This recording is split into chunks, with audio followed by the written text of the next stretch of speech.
This lecture, we talk about conflict serializability and view serializability.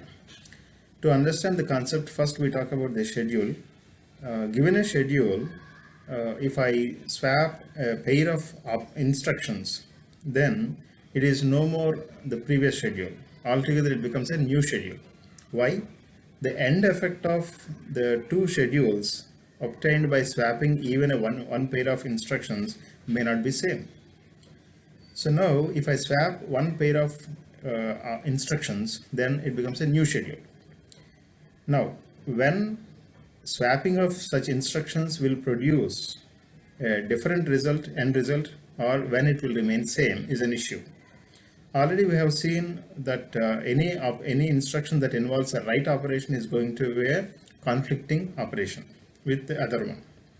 So now we have seen already that a pair of instructions are said to be non-conflicting if either they are reading the same database object but they involve read operations only, or the two transactions are talking about two different database objects. They are non-conflicting. Now, if I swap the non-conflicting operations, even if I swap the non-conflicting operations, the end effect will be same by the two schedules obtained by swapping. With this background, now let us talk about conflict serializability. To understand conflict serializability, first we need to define conflict equivalence. Now let us first define the conflict equivalence. Given two schedules S and S dash, we say that S and S dash are said to be conflict equivalent if S dash can be obtained by swapping of non-conflicting instructions of that of S. Again, if we can obtain S dash by swapping of a set of non-conflicting instructions that of S. If I can get S dash from S in that way by a sequence of swapping operations of non-conflicting instructions, then I will say that S and S dash are conflict equivalent. Why we call them as conflict equivalent? They are not going to produce two different results, but they are going to produce the same result. They are not going to conflict each other. That's what we mean by conflict equivalent. Now, when it comes to the conflict serializability, given a schedule S, it is said to be conflict serializable if it is conflict equivalent to a serial schedule. That means, given a schedule S, by swapping the non-conflicting instructions, if I am able to produce a serial schedule, then the given schedule is said to be a conflict serializable schedule.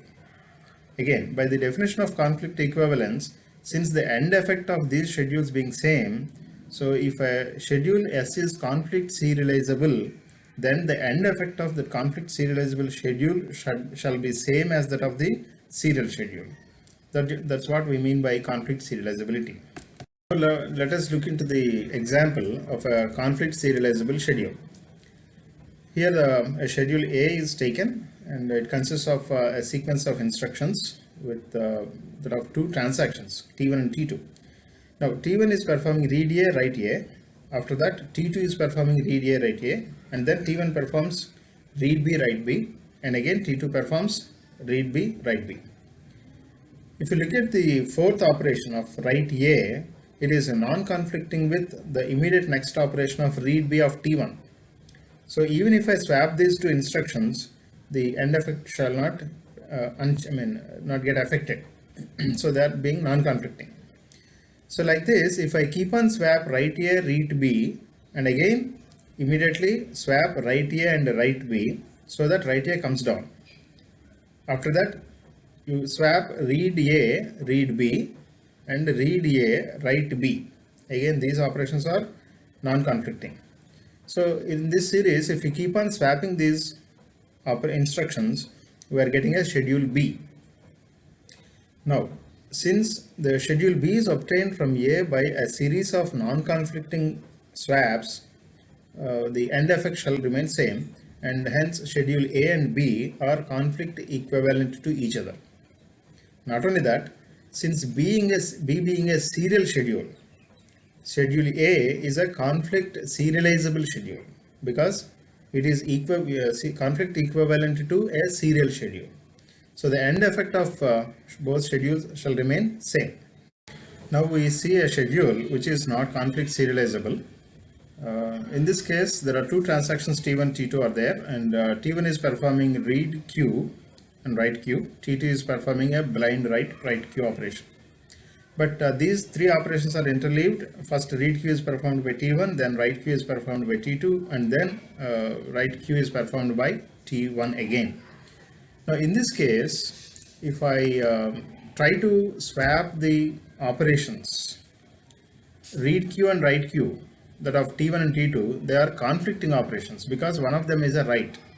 So if I swap them, that will conflict. So I cannot swap the read queue and write queue of T1, T2. That means I cannot swap write queue above that of read queue. Also, I cannot swap read queue and write queue of T1, T2. If I swap the write queue and write queue of T1, T2 again, that they are conflicting operations. So in this way, I cannot swap write queue operation of T2 either above or below, so that this schedule cannot be conflict serializable. You cannot obtain any of the serial schedules, either T1 after T2 or T2 after T1 from this by a series of non-conflicting operations. And hence in no way this schedule becomes a conflict serializable schedule. Once we understand the concept of conflict serializability, the next question comes is how do we detect a particular schedule is conflict serializable or not in a real-time situation? To understand this, first we need to construct a precedence graph. Given a schedule consisting of n number of transactions, then we construct a directed graph in the following way. You consider a vertex for each of the transaction first. Consider a vertex for each of the transaction in the schedule, and between any pair of transactions Ti and Tj, add an edge if a particular instruction of Ti is going to conflict with another transaction of Tj which precedes this. In this fashion, whenever you encounter such a instruction which is going to conflict with another instruction of another transaction, add a directed edge from Ti to Tj.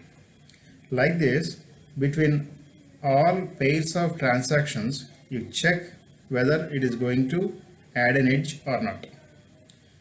And for each of these transactions, if you keep on adding these edges, at the end you will obtain a directed graph with n number of vertices, where each vertex representing a transaction, and every directed edge is going to dictate that there is a conflicting action between that pair of transactions. This graph is going to give us some information on the conflict serializability. Let us see how it is going to give us the information regarding conflict serializability. Now we consider three schedules, and let us try to draw the precedence graphs of the schedules. In the first schedule, if you carefully look at, there is a serial schedule T1 followed by T2, and if you look at the write B, the last instruction write B is going to conflict with read B of T2, and hence we have a directed edge from T1 to T2, and there are two vertices T1 and T2. Since there is one conflicting instruction and T1 preceded by T2, that is why we added a directed edge from T1 to T2 in the first case. In the second case, if you observe, the operations are interleaved, but if you observe, none of the instruction is going to conflict with any of the instructions of T2. None of the instructions of T1 are going to conflict with any of the instructions of T2.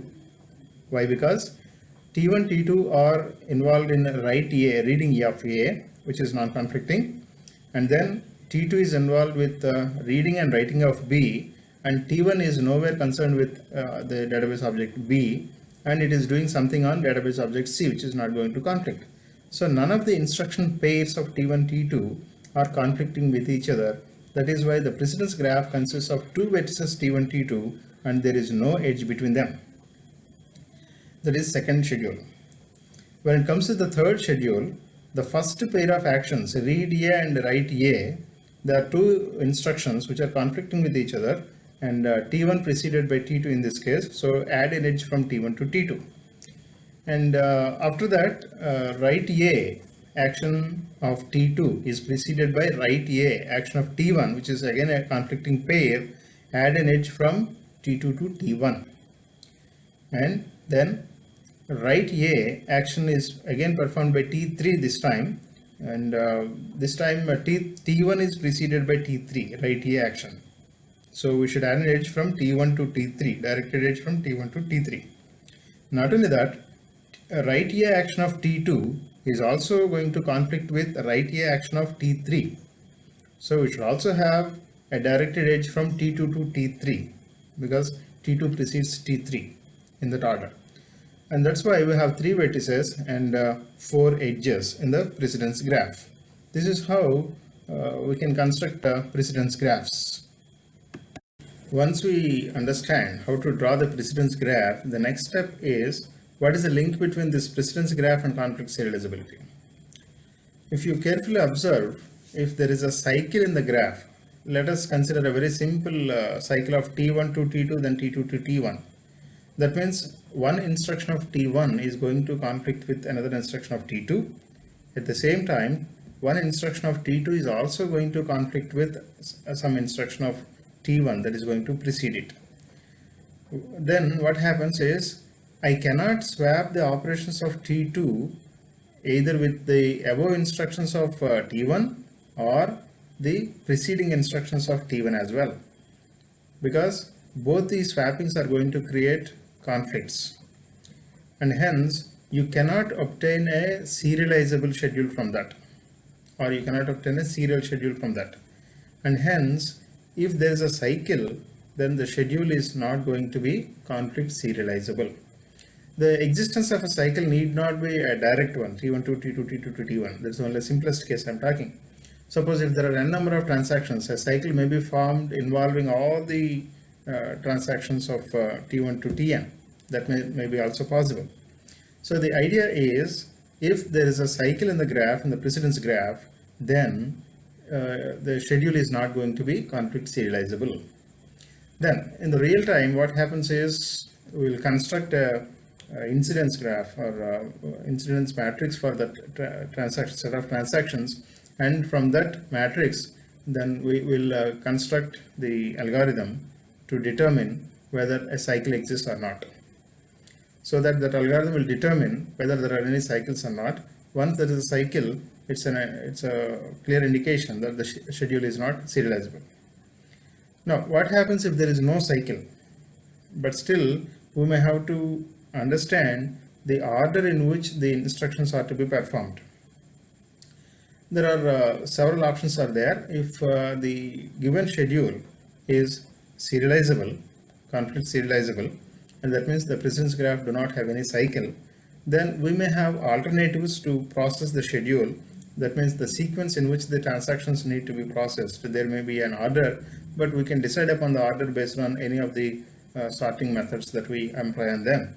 So in this case, if 4 transactions are there, but there is no cycle, but there are 2 possible orders of operating on the transactions, we can decide upon any of the orders.